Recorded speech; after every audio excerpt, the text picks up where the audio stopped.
हरे कृष्णा। राधे राधे।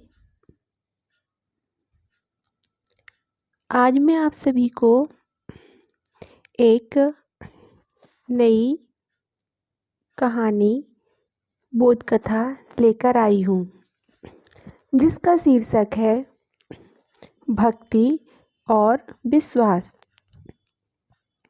तो आइए कहानी सुनते हैं। एक गांव में एक बुजुर्ग महिला रहती थी।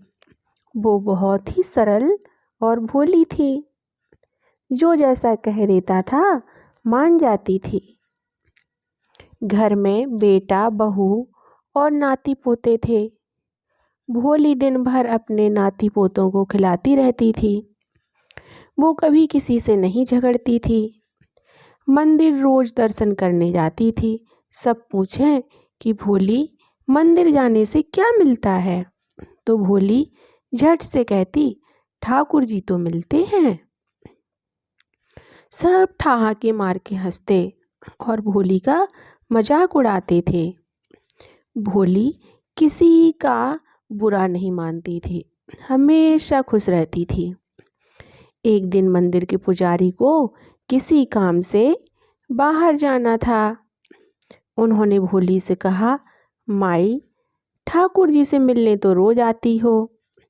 2 दिन भगवान की पूजा तथा सेवा करो और भोजन बनाकर खिलाओ। हमें जरूरी काम से बाहर जाना है।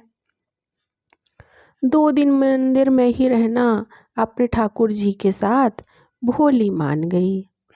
बोली, ठीक है, जैसा बनेगा खिला देंगे। 2 दिन की ही तो बात है। ठाकुर जी की बात थी, भोली कैसे मना करती। रोज मिलने भी जाती थी। भोली भगवान को मूर्ति नहीं, इंसान की तरह समझती थी। हमेशा पुजारी जी से कहती थी, आप बहुत काम करते हैं। भगवान को रोज नहलाना, कपड़े पहनाना और फिर खाना बनाकर खिलाना। भगवान से कह दो अपना काम खुद करें। दिन भर सजे बैठे रहते हैं। पुजारी जी जानते थे कि ये तो भोली है, इसको कैसे समझाया जाए। पुजारी जी भी हंसकर रह जाते थे। पुजारी जी भोली को मंदिर की जिम्मेदारी सौंपकर चले गए। भोली ने बाल्टी भरी और बोली, ठाकुर जी जल्दी आओ, अपने आप नहा लो। ठाकुर जी ने आकर स्नान किया। बोले, कपड़े पहनो जल्दी, और ये चंदन रखा है, तैयार हो जाओ। ठाकुर जी ने सब काम स्वयं ही कर लिया। भोली ने रसोई बनाई, थाली परोस दी और कहा, जल्दी अपने आप भोजन करो। ठाकुर जी ने भोजन कर लिया। फिर भोली ने साफ सफाई की और फिर थक गई। फिर बोली, ठाकुर जी अब सो जाओ। ठाकुर जी सो गए और भोली भी वहीं बैठ गई। जब ठाकुर जी सो गए तो वो भी आराम करने कमरे में चली गई। इसी तरह 2 दिन बीत गए। पुजारी जी जब आए तो भोली से पूछा, हमारे ठाकुर जी की सेवा अच्छी तरह से की है ना? भोली बोली, हमने तो ठाकुर जी का बस भोजन बनाया। ठाकुर जी ने अपने सारे काम स्वयं किए। हम बूढ़े कैसे इतना काम करते।